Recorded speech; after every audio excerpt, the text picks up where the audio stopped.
Bismillahirrahmanirrahim.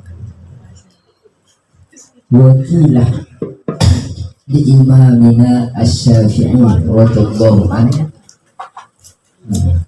Wakilah, dan ketika ditanya di imamina, imam kita yaitu Imam asy-Syafi'i radhiyallahu anhu, mudah-mudahan Allah memberikan ridho kepada Imam Syafi'i. Kaifa sahwatuka, bagaimana pengakuanmu lil adab, akan budi pengerti. Faqalah, kemudian Imam Syafi'i menjawab, asma'u bil harfi, bahwasanya saya mendengar bil harfi, dari huruf ke huruf, minhu, akan adab. Fatawat du'a'to'i, maka senang a'to'i, anggota badanku, annalaha, bahwasanya a'to'i atau anggota badanku, asma'an tatana'am bih, memiliki pendengaran yang dapat menikmati bihi, sebab adab. Wakilah, kemudian ditanya Imam Syafi'i lahu, tentang adab. Wa kaifah tolabuka, dan bagaimana cara mendapatimu lahu, akan ilmu adab. Olah, kemudian Imam Syafi'i menjawab, tolabul mar'atah, telah mencari al-mar'atuh, seorang perempuan, al-mudillatah, yang kehilangan, waladaha, anaknya, walaisah, sedangkan tidak ada laha, bagi mar'ah, wairuhu, selainnya. Jadi Imam Syafi'i ditanya akan ilmu adab, bagaimana pengakuanmu tentang ilmu adab, gimana menurutmu tentang adab atau budi pengerti. Kemudian Imam Syafi'i menjawab, saya mendengarkan akan ilmu adab itu dari huruf ke huruf. Kemudian anggota badanku merasakan kenyamanan, senang.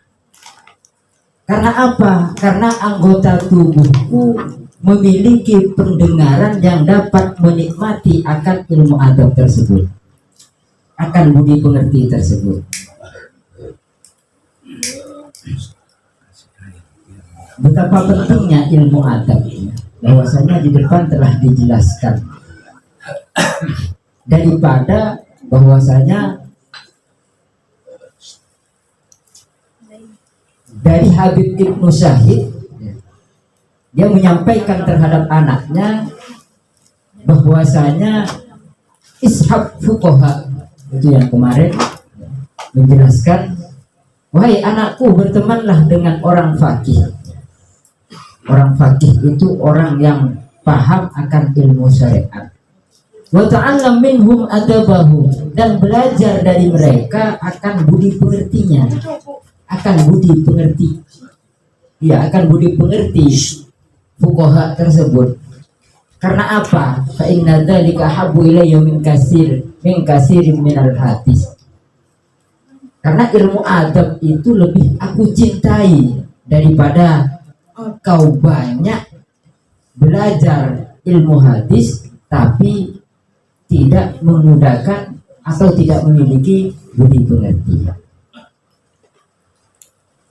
Bahkan Imam Syafi'i ya ditanya tentang ilmu adab, bagaimana menurut pendapatmu tentang ilmu adab. Kemudian Imam Syafi'i menjawab, aku mendengarkan dari huruf ke huruf akan ilmu adab tersebut. Kemudian anggota badanku senang. Karena apa? Karena anggota badanku itu begitu mendengarkan ilmu adab dapat menikmati. Kemudian Imam Syafi'i ditanya lagi, wakilalahu, dan bagaimana lahu bagi ilmu adab, wa kaifah talabukah, dan bagaimana cara mencari lahu terhadap ilmu budi pengerti tersebut. Kemudian Imam Syafi'i menjawab, talabul mar'atuh. Jadi diibaratkan seperti seorang perempuan yang mencari anaknya. Jadi seperti perempuan yang kehilangan anaknya, terus dicari anak tersebut. Sedangkan anak itu satu-satunya. Bagi mar'ah itu, bagi perempuan tersebut, itu anak satu-satunya. Tidak ada walai salaha ghairuh, tidak ada yang lain. Jadi Imam Syafi'i itu untuk mencari, untuk mendapatkan ilmu adab atau ilmu budi pengerti itu, dia itu sampai diibaratkan ada seorang perempuan, dia mempunyai anak satu hilang. Nah, itu dicari, terus dicari sampai ketemu. Sampai dicontohkan anak itu adalah anak satu-satunya, hilang, jadi dicari. Artinya apa? Kita jangan henti-hentinya. Yang pertama itu untuk mencari ilmu, terutama ilmu adab. Sampai di depan itu dijelaskan, jadikan ilmumu seperti garam, dan budi pengertimu seperti tepung. Jadi artinya apa? Ilmu adab itu harus lebih dominan daripada garamnya. Karena kalau takarannya sama, dibikin adonan, misalnya garamnya 1 sendok, tepungnya juga 1 sendok, dibikin bakwan, pasti keasinan. Jadi sampai ilmu adab itu diibaratkan tepungnya, garam itu diibaratkan ilmunya. Artinya apa? Bahwasanya adab itu harus lebih mendominasi daripada ilmunya. Jadi ilmu harus dibarengin dengan adab. Banyak ilmu tapi tidak ada budi pengertinya, tidak ada nilainya. Orang alim ilmu tafsirnya, alim ilmu hadisnya, tapi tidak memiliki budi pengerti, itu tidak ada nilainya. Nanti dijelaskan di bawah. Wa qala ba'dhum, dan berkata ba'dhum, sebagian daripada ulama, at-tauhidu yujibul iman. Tauhid yujibul iman. At-tauhidu, bertauhid, yujibul iman, itu wajib beriman. Yujibul iman. Faman, maka barang siapa la imana lahu, tidak dikatakan beriman, lahu bagi iman, la tauhid lahu. Faman la imana lahu, la tauhid lahu.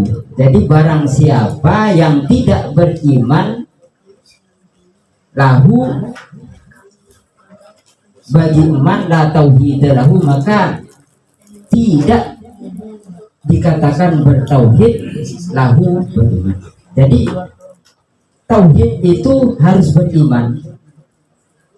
Jadi tauhid itu mengesahkan Allah. Iman kita harus meyakini bahwasanya Allah itu Maha Esa. Iman itu meyakini, tauhid itu harus mengesahkan Allah, mentauhidkan Allah. Jadi orang tidak dikatakan beriman kalau dia tidak bertauhid. Wal iman yajibu syariah, dan iman wajib bersyariat.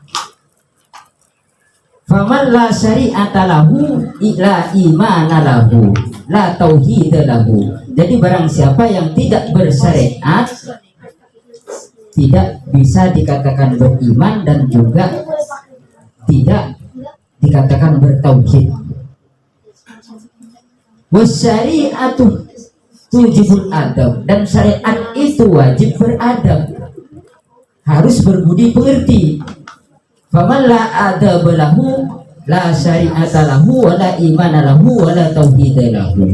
Maka barang siapa yang tidak berbudi pekerti, maka tidak dikatakan orang tersebut bersyariat, tidak bisa dikatakan beriman, dan juga tidak bisa dikatakan bertauhid. Nah, di sini adalah suatu bukti betapa pentingnya itu budi pengerti. Karena tauhid harus didasari dengan keimanan. Kalau tidak beriman, tidak bisa dikatakan bertauhid. Iman harus didasari dengan syariat. Kalau tidak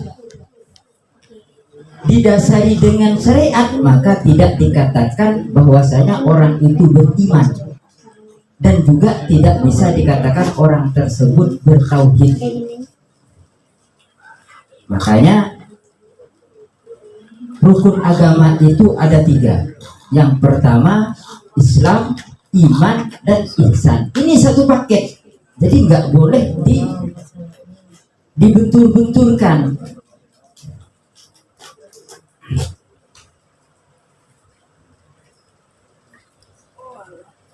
Terus wasyari'atu tujibul adab, dan syariat itu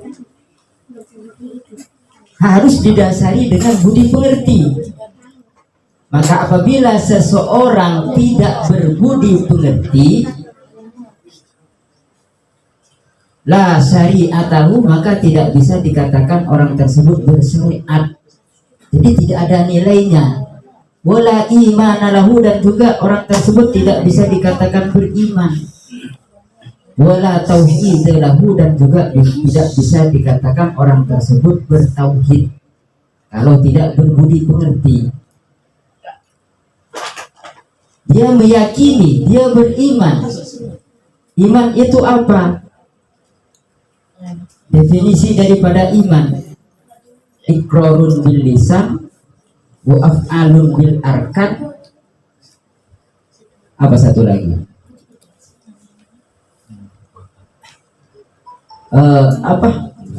Diyakini dengan hati, diyakini dengan hati, diucapkan dengan lisan, dilakukan dengan perbuatan. Apa itu diyakini dengan hati? Kita harus mengesahkan Allah. Setelah kita meyakini keesaan Allah, baru di situ bersaksi. Asyhadu an la ilaha illallah, artinya ikrar. Ya. Setelah kita berikrar, wa'af'alun bil arkan, kita harus melakukan atau membuktikan dengan perbuatan. Kalau tidak membuktikan dengan perbuatan, berarti kita tidak bisa dikatakan, gimana kita mau dikatakan beriman gitu. Kalau kita tidak membuktikan keimanan tersebut dengan perbuatan. Jadi saling berkaitan.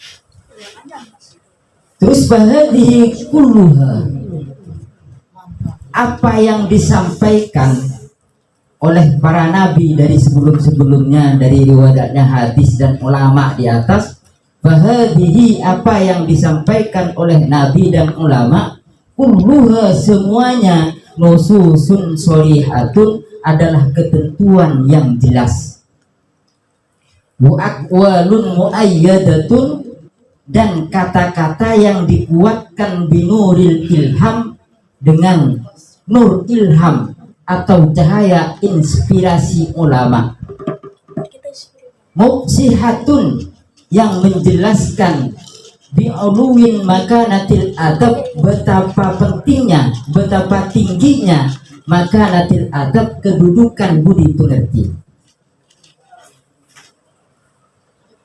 Wahadihi kulluha apa yang disampaikan nabi dan ulama yang di atas, kulluha semua, nususun shorihatun ketentuan yang jelas, mu'akwalun dan kata-kata mu'ayyadatun yang dikuatkan binuril ilham dengan cahaya ilham atau dengan cahaya inspirasi, muksihatun yang menjelaskan atau menerangkan bi'uluwin makanatil adab betapa tingginya kedudukan budi pengerti,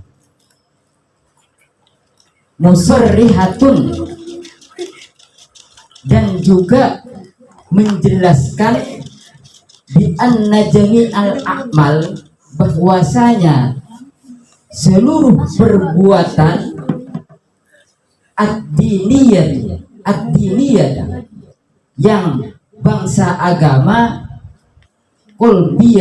kulbiyatan dan juga bangsa batiniyah, karena adanya perbuatan tersebut, au badaliyatan atau yang bangsa lahiriah, qauliyatan atau bangsa perkataan, au fi'liyatan atau perbuatan, itu la yuktabaru syai'un minha tidak dianggap sesuatu itu minha daripada perbuatan, illa kecuali ingkanah apabila adanya perbuatan itu mahfufan disertai bil mahasinil adabiyati dengan memperbaiki budi pengerti, wal mahamidi sifatiyati dan sifat-sifat terpuji, wal mahamidi terpuji, as-sifatiyati sifat-sifat, wal makarimil kholqiyati dan kemuliaan akhlak, wa bi anna tahuliyatil amal dan bahwasanya menghiasi perbuatan bil adabi dengan adab, ajilan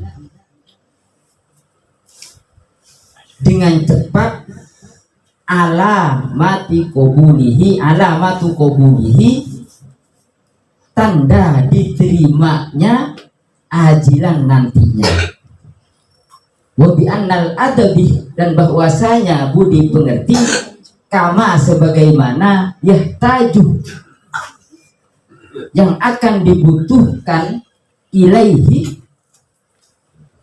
terhadap adab atau budi pengerti al muta'allimu seorang pelajar fi ahwali ta'limihi ketika belajar, yatawaqqafu alaihi muallimi dan juga dibutuhkan alaihi atasnya atau adab al muallimu seorang pengajar fi maqamati ta'limihi di dalam proses belajar dan mengajar.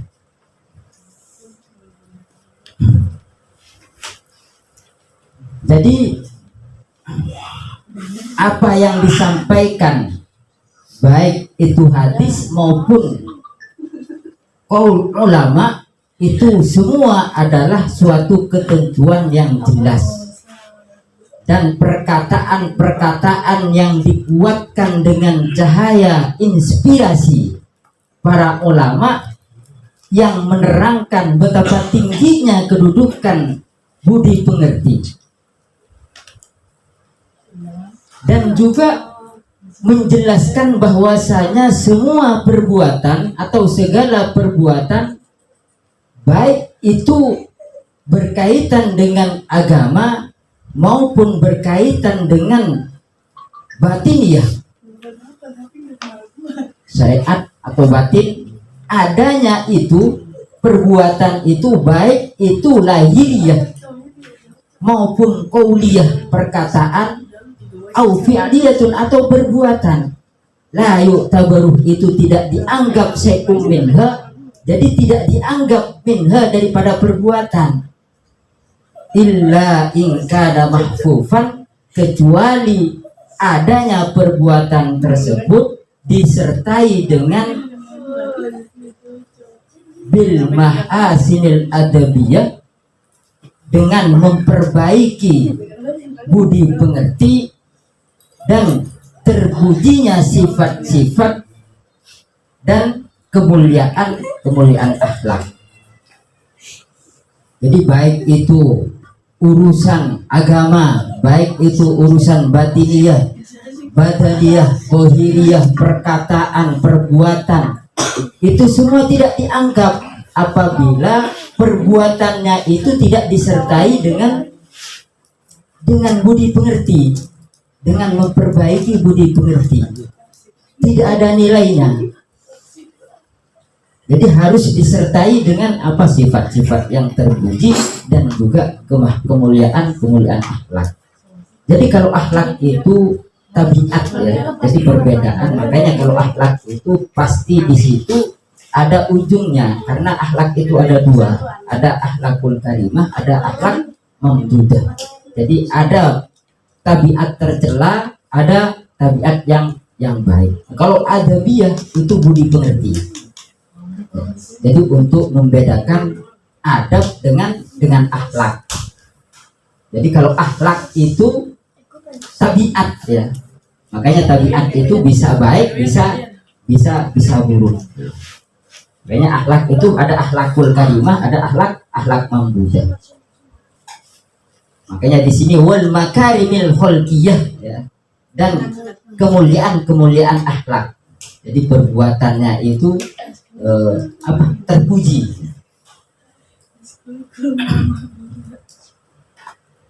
Dan menghiasi perbuatan dengan budi pengerti itu akan mempercepat terkabulnya permohonan kita nantinya.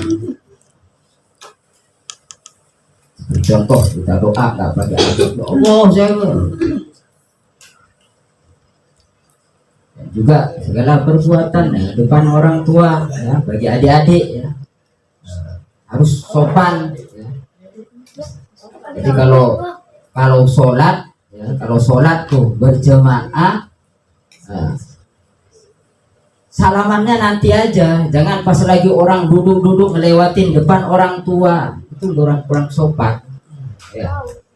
Begitu selesai pikiran bersama, salaman bareng-bareng, nggak boleh ya.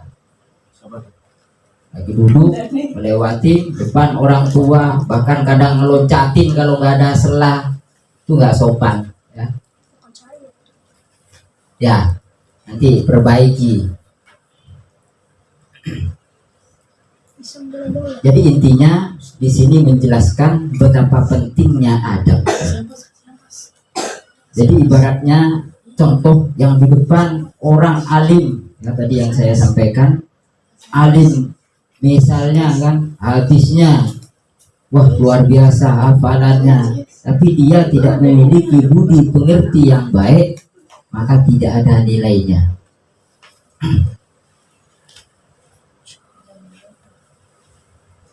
Wallahu a'lam bishawab. Mudah-mudahan yang sedikit ini bisa menambah kefahaman buat kita semua, dan juga mudah-mudahan bisa bermanfaat ya, bisa meningkatkan adab kita, bisa meningkatkan budi pengerti kita. Nanti insya Allah di belakangnya ini lanjut, ini adalah ringkasan atau rangkuman daripada kitab Ta'limut Ta'lim nanti dijelaskan di situ di belakang. Nih adabnya seorang pelajar seperti ini, nih adabnya orang yang mengajar, namanya juga adabul alim wal muta'alim. Jadi adab atau budi pengerti seorang guru dan juga budi pengerti seorang pelajar. Di sini nanti dijelaskan di belakang. Ini baru muqaddimah. Wallahul muwaffiq ila aqwamit thoriq. Assalamualaikum warahmatullahi wabarakatuh. Waalaikumsalam warahmatullahi wabarakatuh. Amin amin. Istajib doana wa mubarik sayyidil amin amin. Istajib doana wa